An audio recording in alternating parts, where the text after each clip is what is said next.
And why now? I can say that it can't come soon enough, frankly. We want to keep bad people out of our country. The Biden administration allowed some horrendous people, and we're getting them out one by one, and we're not stopping until we get them out. We have thousands of murderers. I even hate to say this in front of the Chancellor. Of course, you have a little problem, too, with some of the people that were allowed into your country. It's not your fault. It's not your fault. It shouldn't have happened. I told her it shouldn't have happened, what she did. But you have your own difficulty with that, and we do, and we're moving them out, and we're moving them out very strongly. But it can't come fast enough. We want to get them out. We want to get them out now. We don't want to have other bad people coming into our country. But using the word bad, I'm being nice. Okay, question? As a distraction. You put out on Truth Social a post regarding your conversation with President Xi. Right. Can you talk about whether or not you feel that trade talks, trade relations are back on track after appearing to be a little bit off track last week? A little bit off track. It was only the complexity. It's pretty complex stuff. We had a very good conversation with President Xi a little while ago, just before your arrival. In fact, we just hung up, and they said, "You're here." I said, "That's pretty good." Two great leaders of the world in a very short period of time. We had a very good talk, and we've straightened out any complexity. It's very complex stuff, and we straightened it out. The agreement was we're going to have Scott and Howard and Jameson will be going and meeting with their top people and continue it forward. But no, I think we have everything. I think we're in very good shape with China and the trade deal. We have a deal with China, as you know, but we were straightening out some of the points, having to do mostly with rare earth, magnets, and some other things. So those reduced trade tariff rates, they remain in effect? Yeah, we have the deal. I mean, we've had a deal. We announced the deal, and we'll be, I guess you could say, I wouldn't even say finalizing it up, Scott. I would say we have a deal, and we're going to just make sure that everybody understands what the deal is. Okay? We had a really good conversation. By the way, he invited me to China, and I invited him here. We both accepted. So I'll be going there with the First Lady at a certain point, and he'll be coming here, hopefully, with the First Lady of China. Mr. President, what do you expect from Germany? Go ahead, please. Did you talk about the Chinese students? Are you allowing them to come to the U.S.? No, Chinese students are coming. No problem. No problem. Okay, and on It's our Russia? honor to have them, frankly. Look, we want to have foreign students, but we want them to be checked. You know, in the case of Harvard and Columbia and others, all we want to do is see their list. There's no problem with that. This is anybody outside of our country, international students, because when we see some of the people that we've been watching, we say, where do these people come from? How is that possible? No, we want to have foreign students come. We're very honored by it, but we want to see their list. Harvard didn't want to give us the list. They're going to be giving us the list now. I think they're starting to behave, actually, if you want to know the truth. Okay, and on Ukraine? On Russia, are you willing to put more pressure on Putin to end the war by imposing new sanctions on Russia and also on China? Well, remember, I'm the one that ended Nordstream 2, going to a place called Germany, come to think of it. I'm sorry I did that. I don't know. But I ended Nordstream 2. Nobody else did. And then when Biden came in, he immediately approved it. That's the largest, essentially the largest pipeline in the world, going to Germany and other countries. And by the way, we have so much oil and gas, you will not be able to buy it all. I mean, you literally, we have so much, and I hope we're going to make that a part of our trade deal because we have more than anybody else. We have actually the most, by far in the world, probably double what anyone else has. So we'll work on that. I'm sure that's something we'll discuss today. Mr. President, What do you expect from Germany, and what do you expect from the Chancellor? Well, first of all, I'm glad to meet because I've been dealing with the Chancellor, and he's a very good man to deal with. He's difficult, I would say. Can I say that? It's a positive. Go ahead. You wouldn't want me to say you're easy, right? No. Yeah, he's a very great representative of Germany. I think all we want is just going to have a good relationship. The rest will just sort of follow very easily. We'll have a good trade deal. I mean, I guess that will be mostly determined by the European Union, but you're a very big part of that, so you'll be involved. But we'll end up hopefully with a trade deal or or we'll do something, we'll do the tariffs. I mean, I'm okay with the tariffs, or we make a deal with the trade, and I guess that's what we're discussing now. Mr. President, Mr. President, Back there, please, go ahead. Mr. President? Okay. Is Germany doing enough on defense, Mr. President? Is Germany doing enough on defense? What? Defense spending. is Germany doing enough on defense? The Chancellor wants to. Is Germany doing enough on Chancellor wants to defense? spend 3.5. Well, I don't know. I mean, I haven't discussed it very much. I know that you're spending more money on defense now, and quite a bit more money, and that's a positive Definitely. thing. I'm not sure that General MacArthur would have said it's positive, He wouldn't like it, but I sort of think it's good.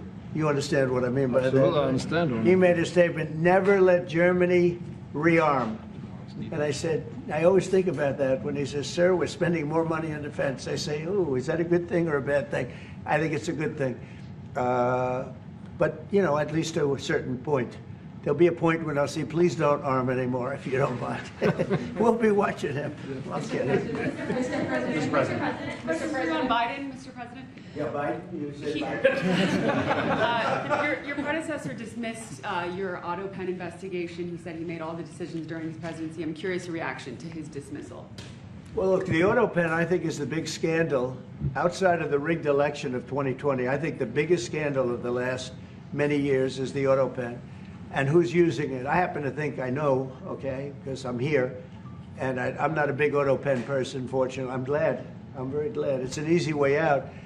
But it's a very bad thing, very dangerous. I sign important documents. Usually when they put documents in front of you, they're important. Even if you're signing ambassadorships, and I consider that important. I think it's inappropriate. You have somebody that's devoting 4 years of their life or more to being an ambassador. I think you really that person deserves to get a real signature, not an Autopen signature. And I can tell Autopen easily. I can look at it, like two little pinholes from pulling the paper, right? You always see the pinholes. Yeah. It's real easy to tell about Autopen. I think it's very disrespectful to people when they get an Autopen signature. Outside, Autopen to me are used when thousands of letters come in from young people all over the country and you want to get them back. And, people use Autopens for that, to send a little signature at the bottom of a letter. We have thousands of them. We get thousands of letters a week. And it's not possible to, do. I'd like to do it myself, but you can't do it. To me, that's where Autopens start and stop. But I'm sure that he didn't know many of the things. Look, he was never for open borders. He was never for transgender for everybody. He was never for men playing in women's sports. I mean, he changed, all of these things that changed so radically. I don't think he had any idea that frankly, I said it during the debate and I say it now, he didn't have much of an idea what was going on. Mr. President, He shouldn't be, essentially whoever used the Autopen was the president. And that is wrong, it's illegal, it's so bad, and it's so disrespectful to our country. Mr. President. Mr. President, will you lead your troops in Germany? And if I may ask a question to the Chancellor to answer in German for the German audience, how is your first encounter been? The answer is yes. We'll talk about that. But if they'd like to have them there, we have a lot of them, about 45,000. It's a lot of troops. It's a city when you think of it. That's good economic development. They're highly paid troops, and they spend a lot of money in Germany. But the relationship with Germany is very important. Yeah, we'll be doing that. No problem. May I say a few words in German to Yes, the German please. public? So, danke für die Frage. Wir sind hier im Weißen Haus und ich bedanke mich beim Präsidenten für den sehr freundlichen Empfang im Oval Office in diesem weltweit bekannten Raum. Ich freue mich sehr, hier zu sein und wir bereiten eine Vertiefung unserer Zusammenarbeit vor. Ich freue mich sehr darüber. Mr. President, you've made Mr. President. Do you speak English because you speak such good English? Is it as good as your German, would you say? Do you feel it's more not my mother comfortable? tongue. No, it's not my mother tongue, but I try to understand almost everything and very to good. speak as good as I can. Very good. It's, Mr. President, you've made it's an achievement, actually. Mr. Mr. President, can I follow up on the criticism that I've seen Autopen? thank you, Mr. President. The criticism that I've seen, and I'm sure you've seen, regarding Elon Musk and your big, beautiful bill, what's your reaction to that? Do you think it in any way hurts passage in the Senate, which of course, what is you're seeking? Well, look, you know, I've always liked Elon, and it's always very surprised. You saw the words he had for me, the words of, and he hasn't said anything about me that's bad. I'd rather have him criticize me than the bill, because the bill is incredible. It's the biggest cut in the history of our country. We've never cut. It's about 1.6 trillion in cuts. It's the biggest tax cut. You would say, people's taxes will go way down. But it's the biggest tax cut in history. It's we are doing things in that bill that are unbelievable. And when you look at what we're doing for small businesses, for people, for middle-income people, all of the things that we're doing, nobody's ever seen anything like it. And you know, Elon's upset because we took the EV mandate, and you know, which was a lot of money for electric vehicles, and you know, they're having a hard time, the electric vehicles, and they want us to pay billions of dollars in subsidy. And you know, Elon knew this from the beginning. He knew it for a long time ago. That's been in there. That's been, I would say, JD, that hasn't changed. That's been right from the beginning, Mr. Secretary. That hasn't changed at all, right from the beginning. But I know that disturbed him. He wanted, and rightfully, you know, he recommended somebody from that he, I guess, knew very well. I'm sure he respected him, but to run NASA, and I didn't think it was appropriate. And he happened to be a Democrat, like totally Democrat. And I say, you know, look, we won.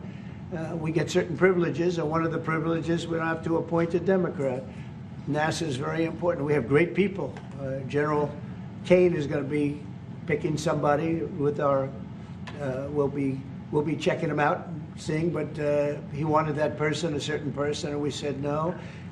And you know, I can understand why he's upset. Remember, he was here for a long time. You saw a man who was very happy when he stood behind the Oval desk, and even with the black eye, I said, "Do you want a little makeup? We'll get you a little makeup." But he said, "No, I don't think so," which is interesting and very nice. He wants to be who he is, so you could make that statement too, I guess. Look, Elon and I had a great relationship. I don't know if we're well anymore. I was surprised because you were here. Everybody in this room practically was here as we had a wonderful send-off. He said wonderful things about me. You couldn't have nicer. Said the best things. He's worn the hat. Trump was right about everything. And I am right about the great, big, beautiful bill.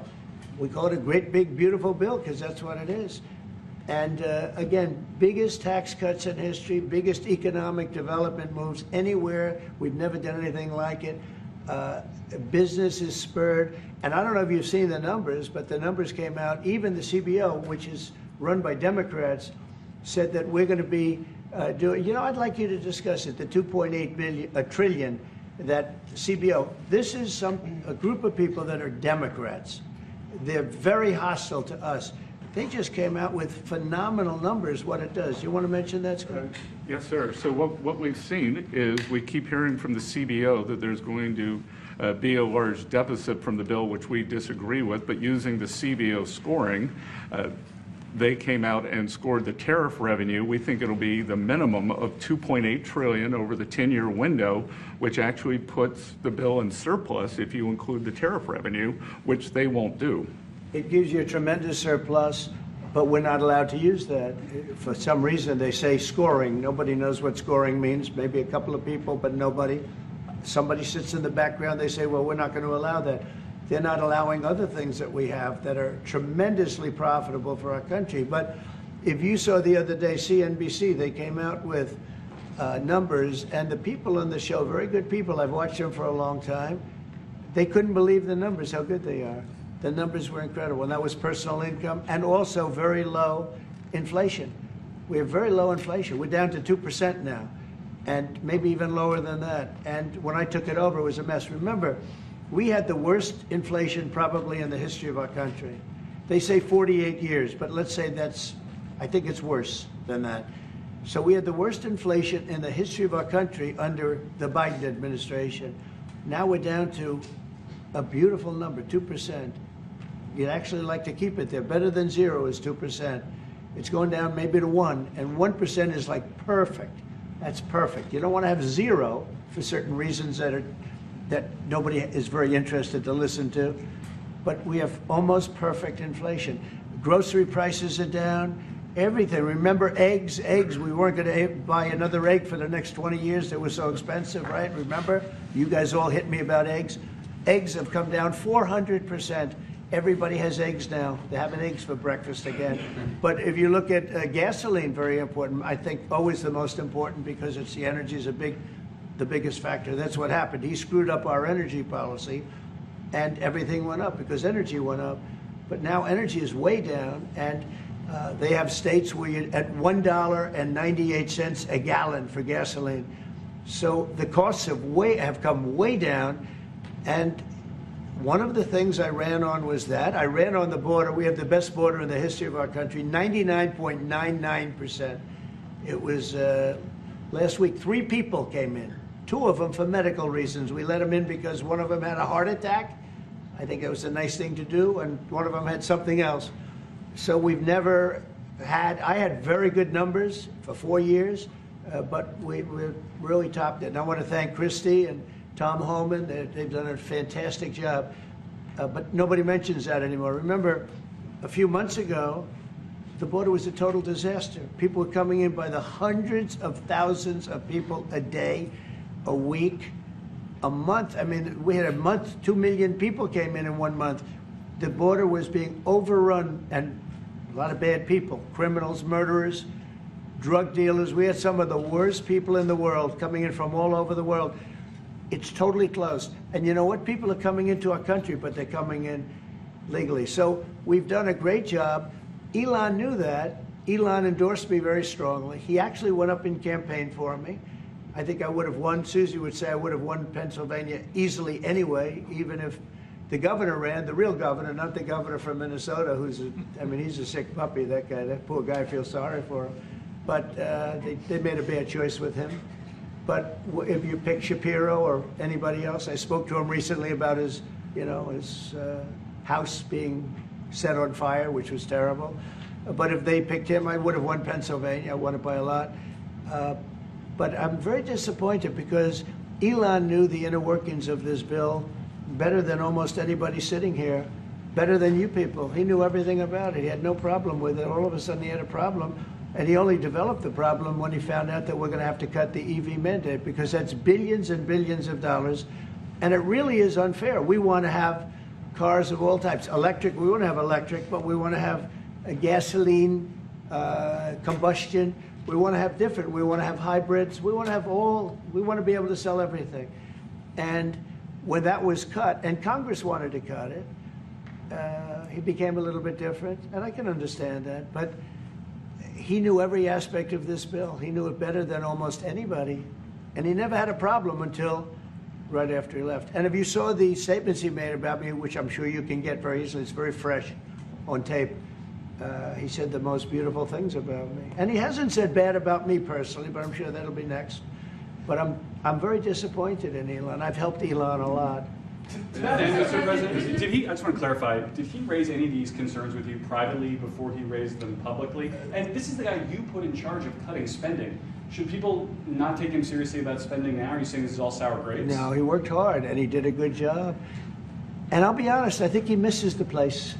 I think he got out there and all of a sudden he wasn't in this beautiful Oval Office, and he's got nice offices too. But there's something about this one. I was telling the Chancellor, this is where it is. People come in here, even from Germany. They come in and they walk into the Oval Office, and it's just a special place. It's, World War I, it started and it ended here, and World War II, and so many other things. Everything big comes right from this beautiful space. It's now much more beautiful than it was 6 months ago. A lot of good things are happening in this room. And I'll tell you, he's not the first. People leave my administration and they love us. And then at some point they miss it so badly. And some of them embrace it and some of them actually become hostile. I don't know what it is. It's sort of Trump derangement syndrome, I guess they call it. But we have it with others too. They leave and they wake up in the morning and the glamour's gone. The whole world is different and they become hostile. I don't know what it is. Someday you'll write a book about it and you'll let us know. Yeah. Mr. President, speaking of ending wars in this room, you were very critical of Vladimir Putin a couple of days ago. What kind of play is he playing from your perspective? What are his... Well, look, he got hit. He's been doing hitting, so I understand it. But he got hit hard.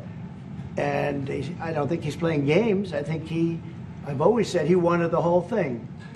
I thought he wanted the entire, everything having to do with Ukraine.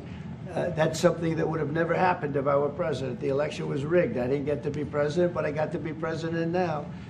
And I think it's a much more important presidency. Other than a couple of things like that, the war would have never happened. The war with Ukraine, with Putin, would have never happened, ever, not even a chance. And it didn't happen for 4 years. And it wasn't thought of. I used to talk to him about Ukraine a lot. It was the apple of his eye, but he would have never done what he did. And I think mistakes were made by him, but I think mistakes were made by other people. The president should have never allowed that war. Biden should have never allowed that war to happen. If you had the right guy in here, that war would have never happened. Israel would have never happened with Hamas. That would have never happened. The attack on Israel would have never happened because Iran was broke. They had no money. They had no money to give to Hamas or Hezbollah or anybody else. And all of that would have never happened. Inflation wouldn't have happened. It was caused mostly by energy. And the Biden administration messed up my great energy policy. We were down into the 190 a gallon, and it would have never happened. It was caused by energy and their bad spending on the Green New Scam and other things that they spent on.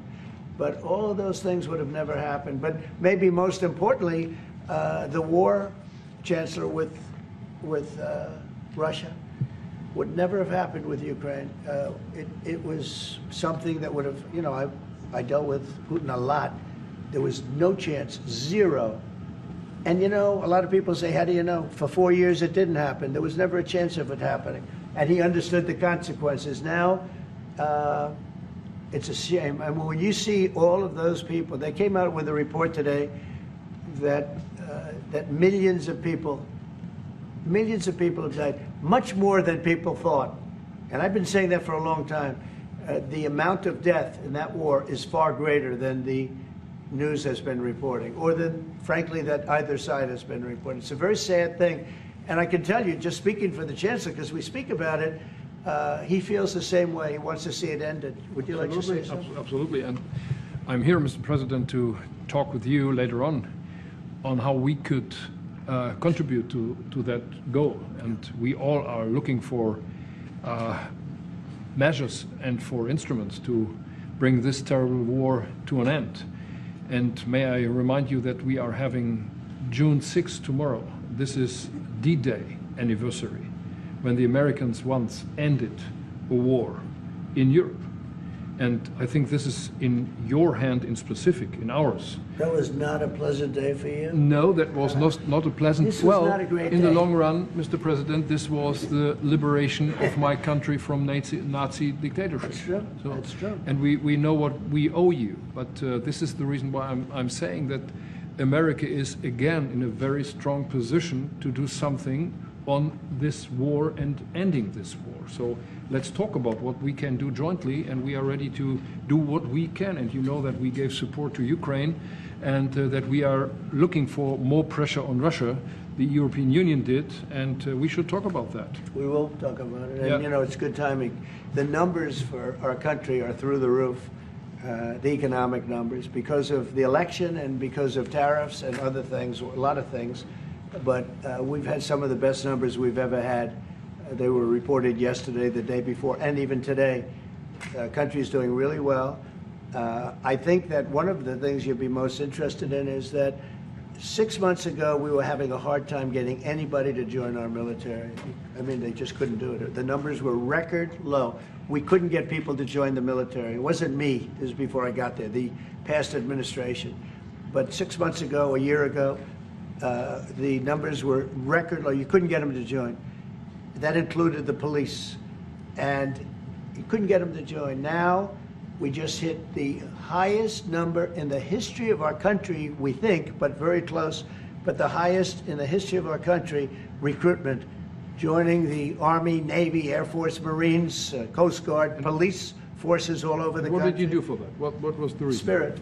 They love our country again. You know? You're going to do the same thing. Spirit. We have great spirit is back in our country, and it's very simple. And, you know, it was only, Susie, 6 months ago, right, that you got reports. You're the one that released them that you couldn't get anybody to join the military, and now we're stocked. Every service now is packed, and we have waiting lists of people trying to get in, as good as we've ever had in the history of our country. So that's an honor. That's a great honor. Mr. President, on the war. You've asked. You've had enough. Go ahead. Mr. President, so would you consider to put more sanctions on Russia? Because this discussion is going on now for weeks and months, and you tweeted about it once, but then nothing happens. So yeah, when I see the moment when we're not going to make a deal, when this thing won't stop, is there a deadline? If that moment, yeah, it's in my brain, the deadline. When I see the moment where it's not going to stop, and I'm sure you're going to do the same thing, will be very, very, very tough. And it could be on both countries, to be honest. You know, it takes two to tango. But we're going to be very tough. Whether it's Russia or anybody else, we're going to be very tough. That's a bloodbath that's going on over there. And when I see the moment where I say, well, they're going to just keep fighting. You know, I gave the analogy yesterday when I spoke to President Putin. I had a 2-hour and 15-minute call with him. Sometimes, and this is me speaking maybe in a negative sense, but sometimes you see two young children fighting like crazy. They hate each other and they're fighting in a park. And you try and pull them apart. They don't want to be pulled. Sometimes you're better off letting them fight for a while and then pulling them apart. And I gave that analogy to Putin yesterday. I said, President, maybe you're going to have to keep fighting and suffering a lot because both sides are suffering before you pull them apart, before they're able to be pulled apart. But it's a pretty known analogy. You have two kids, they fight. Sometimes you let them fight for a little while. You see it in hockey. You see it in sports. The referees let them go for a couple of seconds, let them go for a little while before you pull them apart. And maybe, and I said it, and maybe that's a negative because we're saying go, but a lot of bad blood. There's some bad blood between the two. I have to deal with it, and the Chancellor has to deal with it. It's incredible. The level of, there's a great hatred between those two men, but between the warring parties. Great hatred. When you say and believe apparently that there's no immediate peace. What? That there is no immediate peace. There will be no. Well, I can't. I'd love to have immediate if I could. But why? If I could, but we don't have immediate. You know, it's like I'd love to have that.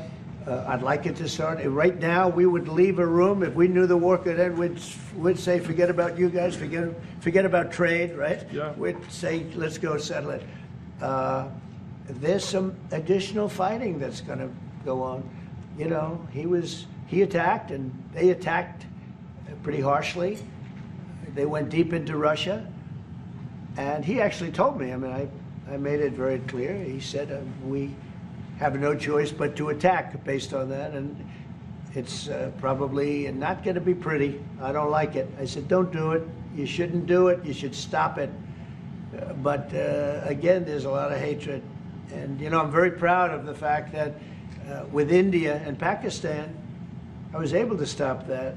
And those are nuclear powers. And that was getting close to being out of hand. And I spoke to some very talented people on both sides, very good people on both sides. And I said, you know, we're dealing with you on trade, Pakistan and India, right now. I said, we're not going to deal with you on trade if you're going to go shooting each other and whipping out nuclear weapons that maybe even affect us. Because, you know, that nuclear dust blows across oceans very quickly. It affects us. And I said, if you're going to do that, we're not going to do any trade deals. And you know what? I got that war stopped. Now, I hope we don't go back and we find out that they started, but I don't think they will. They were both good. They were well represented. I want to congratulate both countries because, as you know, the leader of India, who's a great guy, was here a few weeks ago. We had some great talks. We're doing a trade deal. And Pakistan, likewise, they're very very strong leadership. Some people won't like when I say that, but you know, it is what it is. And they stopped that war. Now, am I going to get credit? I'll never get credit for anything. They don't give me credit for anything, but nobody else could have done it. I stopped it. I was very proud of that. I wish we could do the same thing with Ukraine and Russia. And at some point it'll happen. I believe that. And if it doesn't happen, or if I see somebody's out of line, if Russia's out of line, you'll be amazed how tough. Remember this. They like to say that I'm friends with Russia. I'm not friends with anybody. I'm friends with you. I'm not friends with that. I want the right thing to happen for our country, for everybody, for humanity. But I'm the one that stopped the pipeline. It's called Nordstream 2. Until I came along, nobody ever heard, not one person in this room ever heard of Nordstream 2. You probably did, yes, because it went to Germany. He's the only one Knowing that this heard was a mistake. But Yeah, I stopped right. it. I stopped it. Yeah, and you've said that openly. Yeah. It was a mistake because, and I used to go with Angela. I'd say, well, wait a minute. We're spending all this money to defend you against Russia, and then you're giving Russia billions of dollars a month. What kind of a deal is that? You know, which was, but you said it better than anybody else. I appreciate it. But I'm the one that stopped it. And that was the biggest economic development job, if you want to call it that, in the history, think of it, in the history of Russia. That was a massive, it's the biggest pipeline in the world. Going to go all over Europe, not only to Germany. You know, they were Germany, but then they were branching off all over to Europe. Nobody ever heard of, not one person of you heard of it. And I stopped it. It was dead. And then they say, I'm friends with Putin. I got along with him. He respected me, I respected him. It would have never happened. But I stopped Nord Stream 2. When Biden came in, almost the first week, he approved it. He let it be built. And then they say that I wasn't tough on Russia. Putin said to me, you know, you're not tough on Russia. You stopped the biggest, most important job we've ever done. You stopped it. And Biden came in and he let it be built. And I'll tell you what, I'll never forget the day. I had it totally stopped. They weren't building. They gave up on it. They weren't able to. And then Biden came in and he let him build. I couldn't believe it. Okay, one or two questions more, please. Any questions?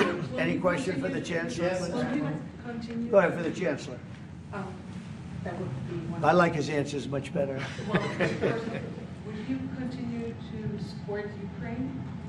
Yeah, I'm with Ukraine. We just signed a big deal on rare earth with Ukraine, and we want to. I want to.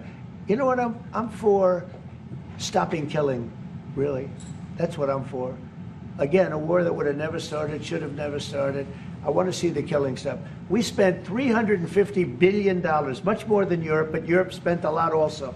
And they spent way over $100 billion. Yeah. So you're talking about close to $500 billion went into that whole thing. And it's not even the money, and I know with you too, it's a lot of money, but it's the death that's being caused. We went to the Middle East. I went last week to the Middle East. We took in $5.1 trillion. That's many, many times. That's 30, 40 times, 50 times more than what we're talking about. It's think of that, $5.1 trillion of investment with one trip that lasted 4 days. So it's not the money. It's a little the money, but not the money, the big thing. The big thing is the death. The death of, and really the decimation. You've lost a whole culture. You know, Ukraine had the most beautiful turrets. They call them turrets, the little towers, beautiful towers, the most beautiful in the world. They're all now laying on their side, blown to smithereens. It'll never happen again.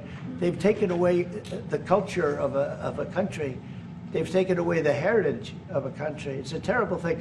But most importantly, again, is the death. 5,000 plus people a week, soldiers, are being killed. He doesn't want that, and I don't want that. One more. Yeah, please. Thank you. Mr. President, do you support the Graham bill on putting high tariffs on China? I haven't looked at it, but they'll be guided by me. That's the way it's supposed to be. They're going to be guided by me. No, I haven't looked at it. It's a bill on sanctions, etc. I'm a very quick study. At the right time, I'll do what I want to do. But it could very well be okay. I'll have to see. But they're waiting for me to decide on what to do, and I'll know maybe very soon. It's a harsh bill. Yeah, very harsh. We'll take one more on Autopen. Yeah, I would like to have a question to the Chancellor as well, because Do you agree with the analogy the president made on the war between Russia and Ukraine as being a fight between two kids? Is that how you view that as well? And what do you actually want the US president to do in this? Well, I think we both agree on this war and how terrible this war is going on. And we are both looking for ways to stop it very soon.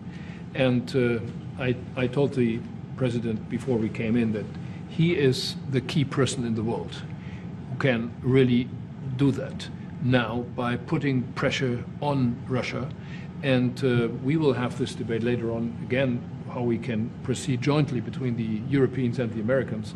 And I think we are all we are having the duty to do something on that now to stop it after 3.5 years, which is really terrible. Look at the kids, the kids which were kidnapped from Ukraine to Russia. This is all terrible. And so we are talking about instruments, measures, what we can do. And my personal view is clear on that. We are on the side of Ukraine, and we are trying to get them stronger and stronger just to make Putin stop this war. And this is our approach. We get satellite pictures of the war field, and you don't even like to look at them, right? It's terrible. So it's really bodies, arms, heads, legs all over the place. You've never seen anything like it. It's so ridiculous. And this is only by Russian weapons against Ukraine. This had never happened with Ukraine weapons against Russia. Never. Ukraine is only targeting military targets, not civilians, not private, not energy infrastructure. So this is the difference, and that's the reason why we are trying to do more on Russia, how to stop this war. Well, in this case, I'm talking about the battlefield, the soldiers on soldiers. But you could also say that, too, with the cities. The cities are being hit also. So it's a terrible, terrible thing. Somebody said Autopen. Did I hear the word Autopen? I was just curious. Because I think it's the biggest scandal maybe in the last 100 years in this country. So when I hear that word, I think it has to be discussed, because the fake news will try and hide it, and we can't do that. Well, that's but go what I'm ahead. asking. Have you uncovered any evidence that anything specific was signed without President Biden's knowledge or by other people in the administration acting illegally? Well, I don't think Biden would know whether or not he signed it. I'm asking if you've uncovered any of that information. No, but I've uncovered, the human mind. I was in a debate with the human mind, and I didn't think he knew what the hell he was doing. So, it's just one of those things, one of those problems. We can't ever allow that to happen to our country. The danger our country was in, and I know some of the people that worked with him, radical left, horrible people. And I could give you the name of some of the people that used the Autopen, because I'm here, and I ask questions about people that were here also. There are a lot of people that were here when that happened, and they're here right now, and they'll answer your question very accurately. But I know some of the people that use that Autopen, and those are not the people that had the same ideology as Joe Biden. These were radical left lunatics that used that, and they didn't get elected. He didn't get elected either, actually. Thank you very much, everybody. Thank you. Thanks, guys. Thank you very much.